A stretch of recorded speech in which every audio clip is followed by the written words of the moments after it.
Good morning students. Shri Ratanlal Kanwarlal Patni राजकीय स्नातकोत्तर महाविद्यालय किशनगढ़ के YouTube channel CCE Raj Kishangarh पर आप सभी का स्वागत है। मैं महेंद्र कुमार वर्मा, सहायक आचार्य व्यावसायिक प्रशासन विभाग। स्टूडेंट्स, आज हम बीकॉम पार्ट थर्ड का जो पेपर फर्स्ट है प्रिंसिपल ऑफ मार्केटिंग, उसके अंतर्गत मूल्य एवं मूल्य निर्धारण के अंतर्गत डिस्कस करेंगे। ये इस टॉपिक पर हमारा दूसरा वीडियो है। इसके पहले वाला जो वीडियो था उसमें हमने मूल्य का अर्थ, परिभाषा और उसकी विशेषताएं, और उसके बाद में मूल्य निर्धारण का अर्थ, परिभाषा और उसकी विशेषताएं के बारे में अध्ययन किया था। इस टॉपिक का ये जो सेकंड वीडियो है, इसके अंतर्गत हम आज मूल्य निर्धारण का महत्व के टॉपिक पर डिस्कस करेंगे। तो मूल्य निर्धारण का जो महत्व है, स्टूडेंट्स, आपको पता है कि मूल्य एक ऐसा चल घटक है जो बाजार में विद्यमान सभी जो घटक हैं संस्था से रिलेटेड सभी को प्रभावित करता है, प्रभावित करता भी है और प्रभावित होता भी है। तो मूल्य से निर्माता, मध्यस्थ, उपभोक्ता, सरकार आदि सभी प्रभावित होते हैं तथा ये सभी मूल्य को प्रभावित भी करते हैं। यह निर्माता, उपभोक्ताओं, समाज, संस्था, सरकार आदि सभी के लिए महत्वपूर्ण कार्य है। बुस्किर्क नामक एक जो लेखक हैं, उन्होंने एक बहुत सटीक बात इसके महत्व के रिगार्डिंग लिखी है कि शायद विपणन का कोई भी औजार आर्थिक एवं सामाजिक दृष्टि से इतना महत्वपूर्ण नहीं है जितना कि मूल्य। यानी कि मार्केटिंग जो पॉलिसीज़ है या मार्केटिंग जो स्ट्रेटजीज है, उसका एक इम्पोर्टेंट टूल के रूप में भी मूल्य यानी कि प्राइस को माना जाता है। तो आज के इस वीडियो में हम मूल्य निर्धारण का जो महत्व है, किन किन के लिए क्या क्या महत्व है, उसके ऊपर हम डिस्कस कर रहे हैं। जैसे पहला जो उसका महत्व है वो है संस्था के लिए, यानी कि जो संस्था किसी भी बाज़ार में अपनी वस्तु या सेवा को लेकर आती है और वह उस वस्तु और सेवा का जो मूल्य निर्धारित करती है या तय करती है कीमत के रूप में, वह उस संस्था के लिए उस मूल्य का क्या महत्व है, मूल्य निर्धारण का क्या महत्व है, हम इन टॉपिक के अंतर्गत अध्ययन करेंगे। संस्था के लिए जो महत्व है उसमें पहला जो बिंदु है वो है विपणन का महत्वपूर्ण घटक। स्टूडेंट्स, विपणन कार्य में उत्पाद, मूल्य, वितरण, संवर्धन आदि प्रमुख कार्य सम्मिलित हैं, जिन्हें हम 4Ps के नाम से भी जानते हैं। अतः जब मूल्य विपणन कार्य का महत्वपूर्ण घटक है, इसके बिना विपणन कार्यों की प्रक्रिया पूरी ही नहीं हो सकती। यानी कि मार्केटिंग के अंतर्गत जब कोई मार्केटिंग करने वाला व्यक्ति जब बाज़ार में जाता है तो उसके पास उस वस्तु और उत्पाद का मूल्य होना बहुत आवश्यक है, क्योंकि उस मूल्य के आधार पर ही वह मार्केट में उस वस्तु और सेवा का विपणन कर सकता है, उसकी मार्केटिंग कर सकता है, ग्राहकों तक अपनी बात को पहुंचा सकता है। दूसरा जो इसका बिंदु है वो है आवश्यकताओं के अनुरूप परिवर्तनीय घटक। स्टूडेंट्स, मूल्य एक ऐसा घटक है जिसे आवश्यकता अनुसार परिवर्तित किया जा सकता है। इसका कारण यह है कि मूल्य विपणन घटकों में सबसे अधिक लोचशील या परिवर्तनशील घटक है। प्रसिद्ध जो एक विद्वान हैं फिलिप कॉटलर, उन्होंने इसके बारे में लिखा है कि मूल्य भी विपणन मिश्रण के सर्वाधिक लोचशील घटकों में से एक है। मतलब मार्केटिंग मिक्स के जो 4Ps हैं उसमें जो अपन बात करें उत्पाद की, मूल्य की, वितरण की, संवर्धन की, उसमें से जो मूल्य है वो सबसे लोचशील है। मतलब इसको मांग के अनुसार और ग्राहकों की बाजार में जो आपकी वस्तु या सेवा की मांग है उसके अनुसार इसको परिवर्तित आसानी से किया जा सकता है।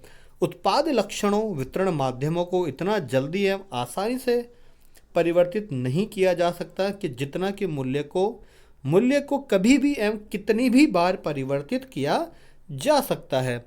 जैसे कि आपने देखा होगा कि जैसे फेस्टिवल सीजन्स आते हैं तो कंपनीज जो होती हैं मार्केट में अपने वस्तु और सेवाओं का जो मूल्य होता है उसमें उतार चढ़ाव करती रहती है। और ग्राहकों को अपनी ओर आकर्षित करने का प्रयास करती है। थर्ड जो इसका बिंदु है वो है उत्पाद की मांग। मूल्य संस्था के उत्पादों की मांग को निर्धारित करता है। यदि यह संस्थाओं की तुलना में संस्था के उत्पाद का मूल्य कम या अधिक होगा तो उत्पाद की मांग भी सामान्यतः उतनी ही अधिक और कम होगी। यानी कि ये सीधे सीधे जो उत्पाद की मांग है बाजार में उसको भी प्रभावित करता है। नेक्स्ट जो बिंदु है वो है आय एवं लाभ। चौथा जो इसका पॉइंट है यह संस्था की आय एवं लाभ का भी निर्धारक है। यानी कि मूल्य जब तय किया जाता है किसी वस्तु का और सेवा का, जब मार्केट में ग्राहक उसे खरीदते हैं, परचेज करते हैं, तो उससे जो आय होती है उससे ही संस्था की आय एवं लाभ का निर्धारण होता है। मूल्य का संस्था की आय एवं संस्था के शुद्ध लाभों पर महत्वपूर्ण प्रभाव होता है।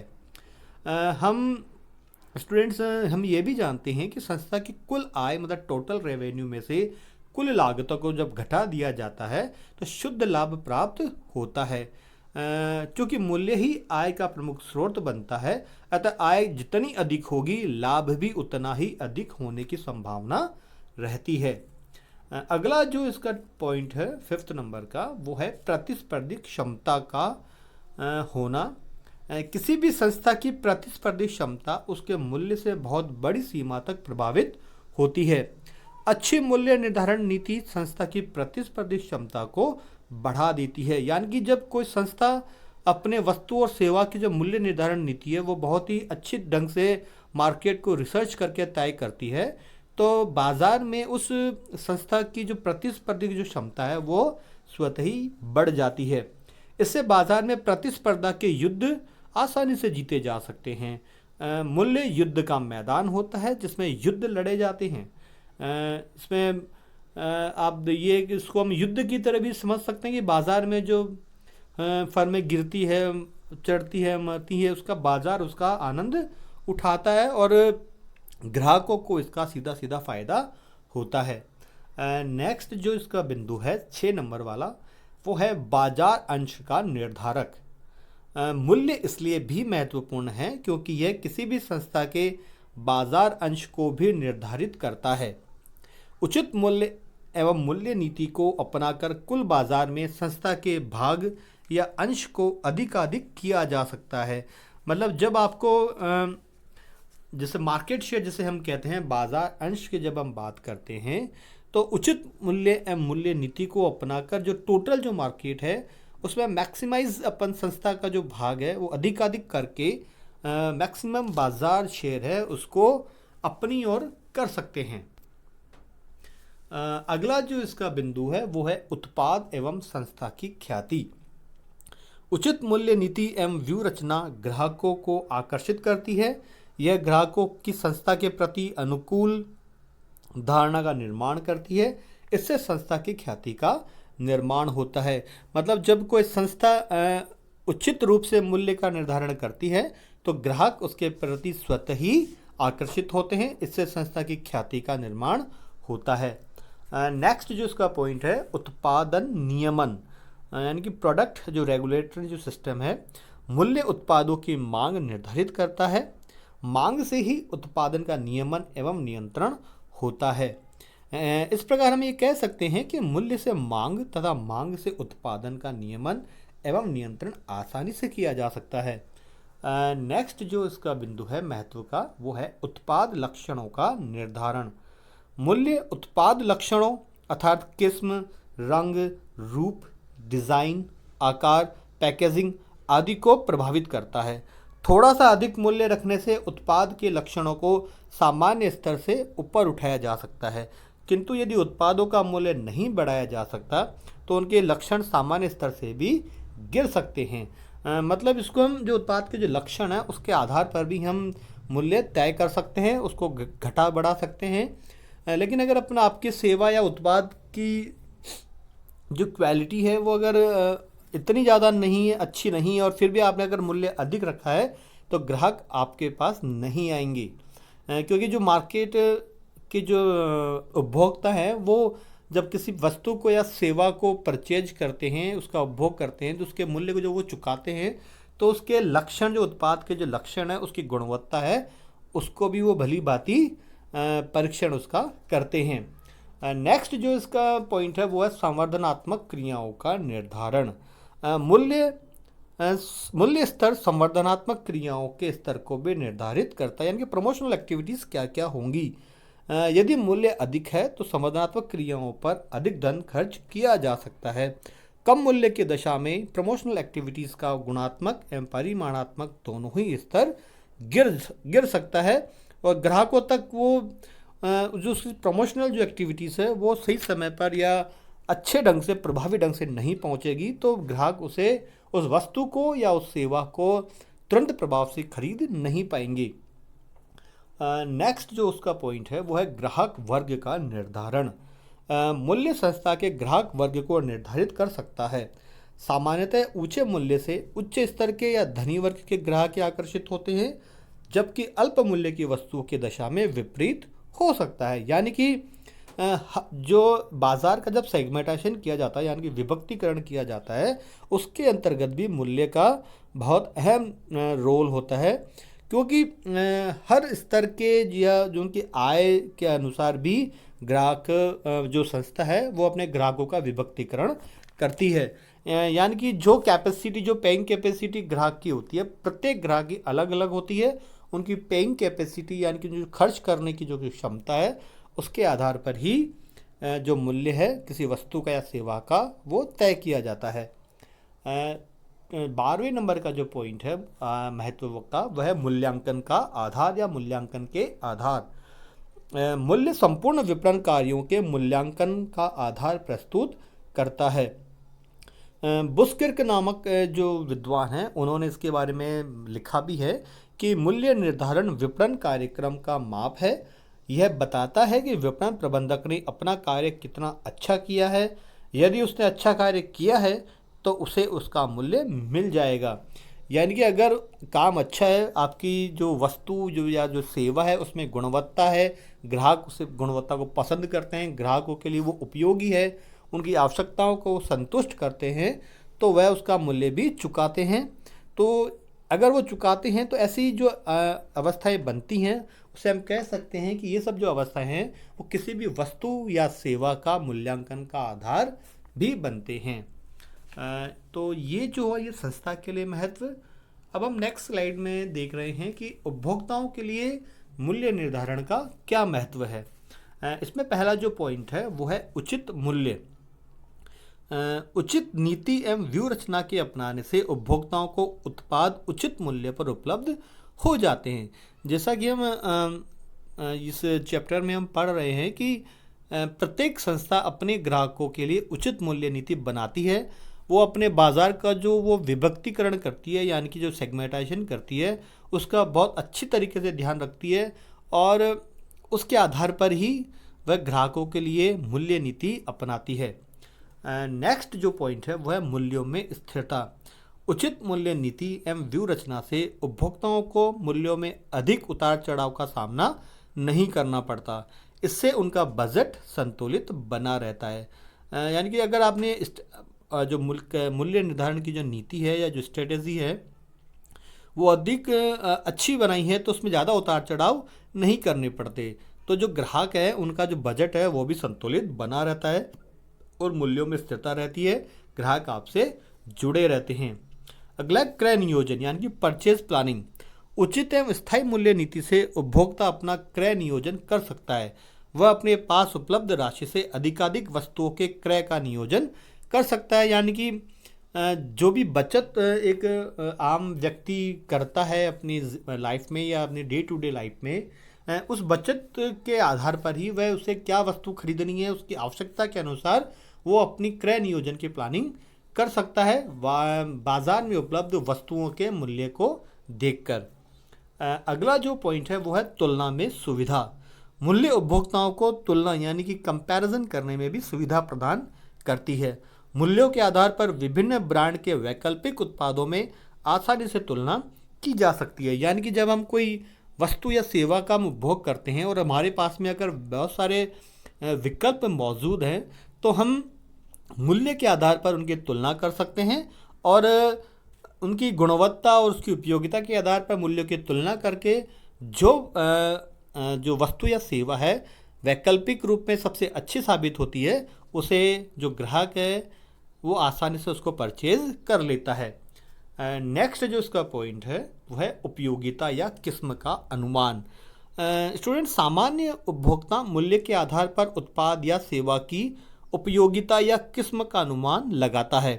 सामान्यतः अधिक मूल्य की दशा में यही माना जाता है कि उत्पाद या सेवा उच्च किस्म की होगी, जबकि कम मूल्य के उत्पाद या सेवा की दशा में विपरीत धारणा पाई जाती है। कई बार ऐसा होता भी है कि उपभोक्ता को यह निर्णय करने में सुविधा होती है कि उसे किस किस्म का उत्पाद या सेवा क्रय करनी है, यानी कि वो उसकी जो क्वालिटी है उसको भी चेक करके, उसकी गुणवत्ता चेक करके, उसकी यूटिलिटी चेक करके भी अपने लिए उसे वस्तु को खरीदना है या नहीं खरीदना है उसका भी वो निर्धारण करता है।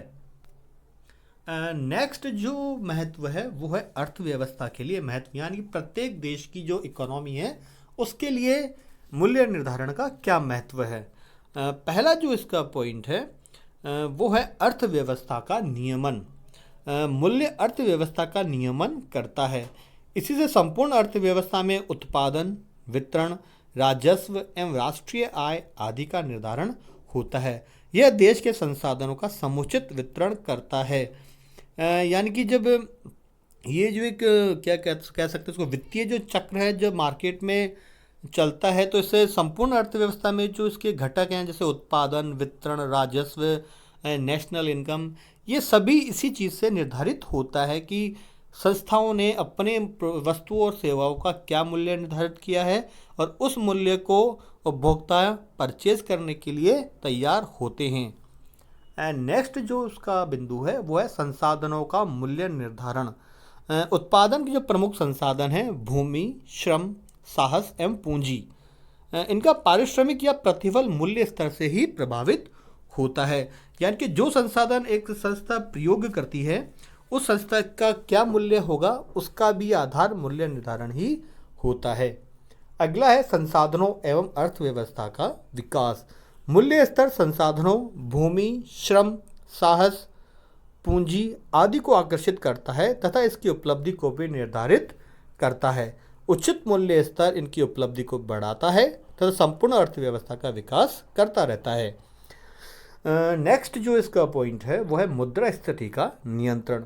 मूल्य स्तर मुद्रास्फीति को प्रभावित करता है, अतः मूल्य स्तर पर नियंत्रण करके मुद्रास्फीति को नियंत्रित किया जा सकता है। यानी कि जब मार्केट में आपने देखा होगा कि बहुत सी बार जब मांग बढ़ जाती है किसी भी प्रोडक्ट की तो उसका मूल्य भी बढ़ा दिया जाता है, और जब मांग कम होती है तो उसका मूल्य घटा दिया यानी कम कर दिया जाता है। तो ये जो दोनों चीज़ें हैं ये मुद्रास्फीति के आधार पर या उसको कंट्रोल करने के लिए तय की जाती है। अगला है राजस्व की प्राप्ति। मूल्य राजस्व प्राप्ति का एक महत्वपूर्ण साधन है या स्रोत है। उत्पादन शुल्क, आबकारी शुल्क, बिक्री कर, मनोरंजन कर आदि उत्पादों एवं सेवाओं पर लगाए जाते हैं। इससे सरकार को राजस्व की प्राप्ति होती है। यानी कि जो टैक्सेस प्रत्येक कोई अपन वस्तु या सेवा का जब हम उपभोग करते हैं तो हम उस प्रत्येक वस्तु और सेवा को परचेज करने के बाद उस पर किसी न किसी प्रकार का शुल्क या कर अवश्य चुकाते हैं, और उस करों के माध्यम से ही सरकार को राजस्व की प्राप्ति होती है। आज के इस वीडियो में इतना ही। नेक्स्ट वीडियो में हम मूल्य निर्धारण के उद्देश्य और मूल्य निर्धारण की जो विभिन्न प्रकार की जो नीतियां हैं या फर्म जिन विधियों का प्रयोग करती है मूल्य निर्धारण में और मूल्य निर्धारण को प्रभावित करने वाले कौन कौन से घटक है उसके ऊपर डिस्कस करेंगे। आपको ये वीडियो कैसा लगा हमारे YouTube channel CCE Raj Kishangarh पर उसके कमेंट बॉक्स में हमें ज़रूर बताएं। आप इसमें क्या सुधार चाहते हैं उसके बारे में भी लिखें।